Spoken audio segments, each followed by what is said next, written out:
Welcome to another episode of Hey John.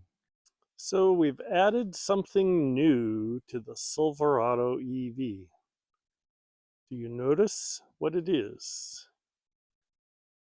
They don't come this way from the factory.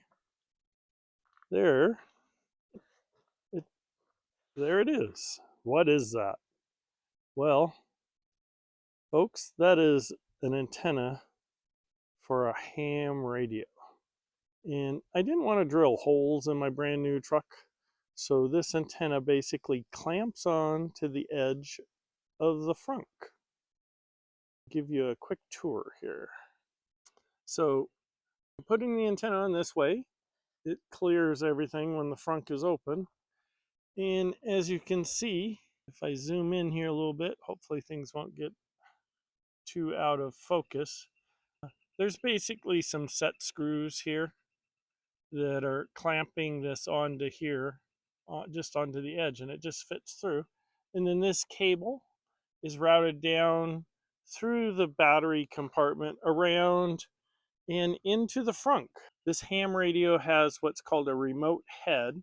So this is the radio part, if you will, the part that generates RF. There's a power cable here that's I did make a small hole here. I'd rather make holes where they can't be seen than holes in bodies. We've done this, and so we've got power coming in, and this here goes to the remote head. The antenna wires routed down around here. Don't know if you can see it in there. Power wire, which is fused. Ground is just right here to the body. The hot is actually going into this battery compartment and is attached there.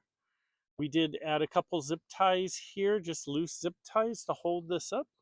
Oh, and then the wire from the actual remote head is here. They're all going through one little hole. So this is the radio. It's all hooked up. This wire goes to the remote head of the radio, which is inside. I'll show you that in a minute. Here's your power. Here's your coax going to your antenna. So here's the coax from the antenna, and it basically is just fed along here, and it kind of just makes a big loop and then goes around there. There is a loop of it down there, and I think it's okay. I don't think it's been crunched, I hope. They did pull this frunk liner out the other day. And as I was saying, this wire here goes across underneath, goes and then goes over and through the front passenger door to get inside to the what's called the remote head on the ham radio. Hopefully the camera will focus on this. But basically this is the wire right here, and it's just there's a cloth seal between here and the other side of that wall, just to kind of help keep the dirt and dust out. So literally I just push the cable between the hard metal and it through here, and then I didn't have a good way to get inside. These here go to bolts, and there might be a way to fish a cable through there, and there obviously is a way to get a cable through here, but there's room here. This the way the door there's room here. The way the door closes, as you can see, there's no pinching. This has been in here now for a month. There's no pinching of this cable whatsoever. That cable's just fed up through there. It's fed along that mat. It comes along here, and it basically goes to this remote head, which is mounted on this stand or bracket, if you will. And that bracket is attached barely. I actually need to make an alteration, but it's attached to the bolt that holds the seat to the floor there.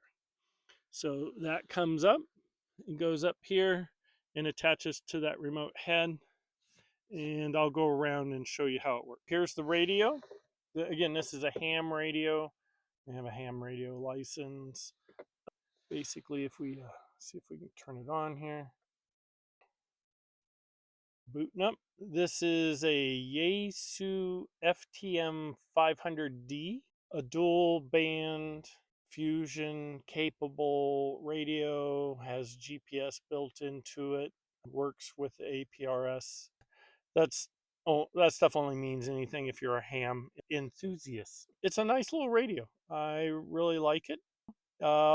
Another neat little accessory. Obviously, you could add other sorts of radios like this. You could do a CB radio or anything else that you needed. As you can see, from a driver's standpoint, it doesn't really get in the way. I can still even get to this knob here if need be. From the passenger, my wife a lot of times will sit over here when we're going on road trips. The stand or bracket that's used underneath here is forward enough that it really doesn't get in her way either. If anything, the mic might, but we can always move it out of the way. If I'm not actually using it, it can go anywhere. Okay, well, if you like this type of information, you want to see more, please like and subscribe. If you've got any comments, put it in the comments. Love to hear from you. Thanks a lot. Have a great day. Talk to you later.